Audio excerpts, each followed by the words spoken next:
Eu tava aqui no shopping perto de casa, aí fui trocar as figurinhas no bafo. Um monte de gente deixou de ganhar figurinha lá porque era ruim no bafo. Infelizmente, assim, acontece, né? Pode parecer brincadeira, Na verdade o que figurinha da cobra tem a ver com simulação da ONU? mas na verdade muita gente já deixou de ganhar a premiação justamente por não estar preparado o suficiente num comitê e os outros delegados performarem muito melhor e no fim levarem a premiação. É isso que nesse vídeo de hoje eu vou falar para vocês como se preparar eficientemente para uma simulação da ONU. Então já deixa seu like, já se inscreve e bora pro vídeo.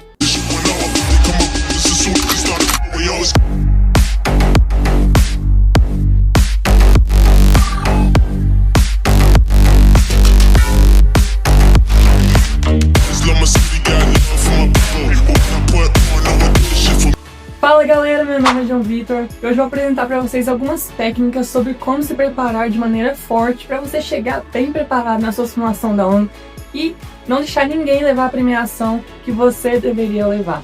Então tem uma certa ordem que você pode começar se preparando para você chegar lá mais forte ainda. O que eu faço geralmente é sempre começar pesquisando sobre o tópico em si. Então eu pesquiso em sites com o próprio site da ONU, o próprio site, vamos supor, do comitê da OMS, que eu estou, por exemplo, se for esse o caso. Começo pesquisando sobre o tema, como é que ele acontece na vida real, quais são os principais afetados, como é que a gente pode fazer para melhorar ele, quais são as medidas que já existem sobre esse problema. Então, um geralzão sobre os tópicos. Daqui a uma semana mais ou menos eu vou participar de um comitê de simulação da ONU online e o tópico é sobre sedação com o mercado, os benzodiazepínicos, que é uma classe de remédios, e a dependência farmacológica, que geralmente acontece quando as pessoas usam demais esse tipo de medicamento por causa de ansiedade, transtorno de déficit de atenção, TDAH e aí vai. E aí quando eu estava preparando para esse comitê, uma das coisas importantíssimas que eu fiz foi exatamente isso.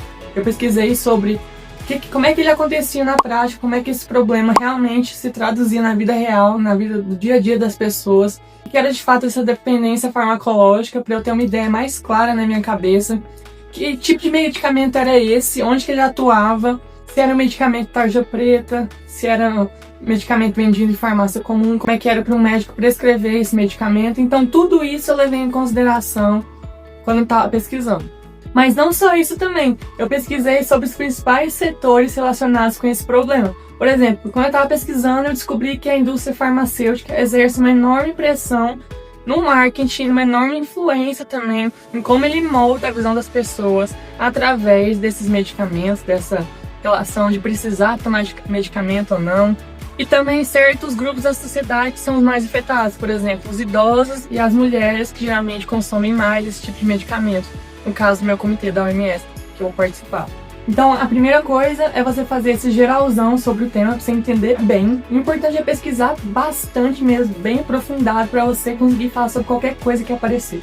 Já a segunda coisa é algo relacionado com essa primeira, que é falar com profissionais da área ou também gente que entende do assunto que você vai falar.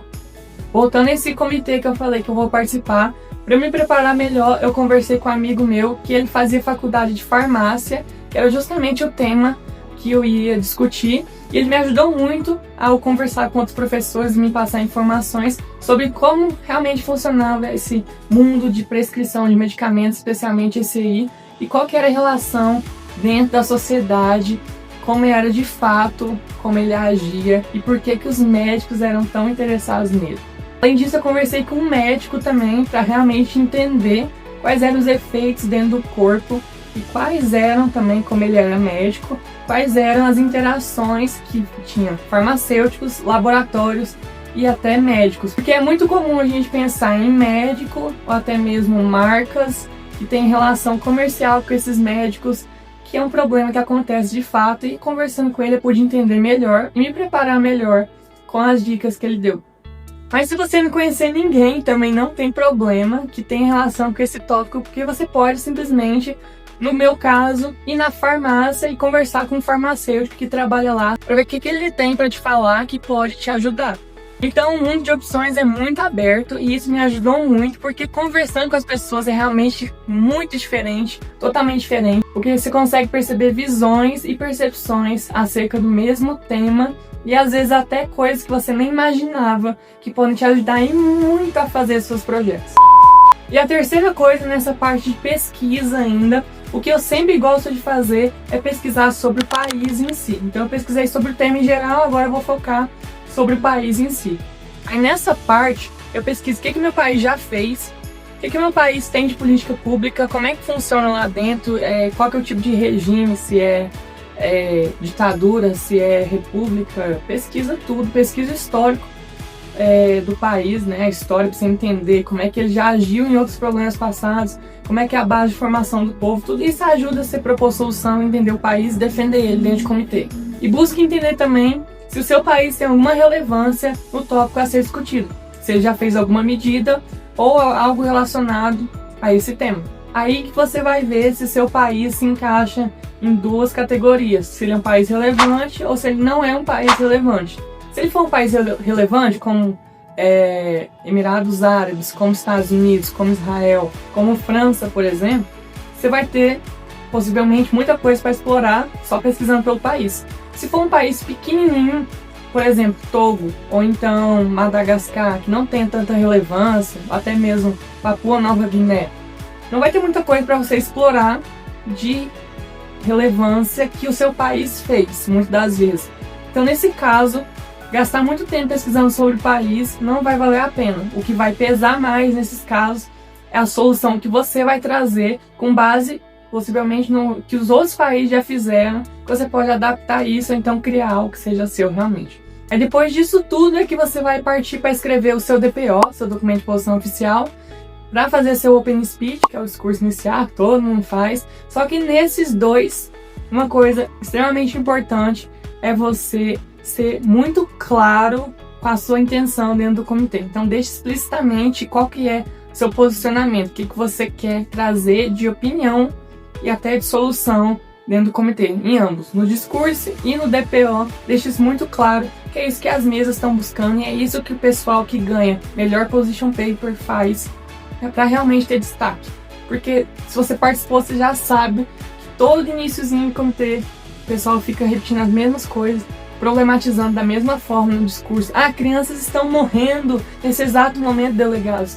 Todo mundo sempre vai falar isso no primeiro discurso, então seja diferente.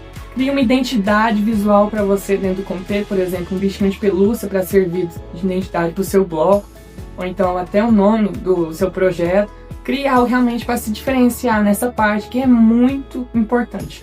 E no meio de tudo isso, uma coisa importantíssima para você fazer é você escrever suas próprias soluções. E uma das dicas que eu te dou é tentar usar um acrônimo na maioria das vezes que você for propor um nome para o seu projeto, porque isso chama a atenção das pessoas, as pessoas gostam mais e até serve de base para você criar seus pilares dentro dessas soluções. Por exemplo, eu vou ter medidas sobre educação, sobre infraestrutura, sobre regulação.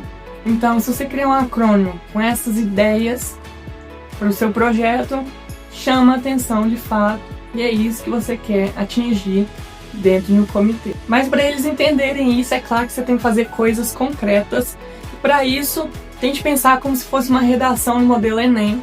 Você vai fazer sua proposta de intervenção. Você coloca agente, meio, modo, detalhamento, finalidade. Então, quando você for elaborar seu projeto, escrever lá o que você pensou de medidas, tenta pensar em quem vai fazer, como vai fazer, a maneira que vai fazer, de onde vai vir esse dinheiro, quais são as pessoas envolvidas, por que você quer fazer aquilo lá, para ficar mais estruturado de verdade e ficar fácil de você explicar para os outros delegados.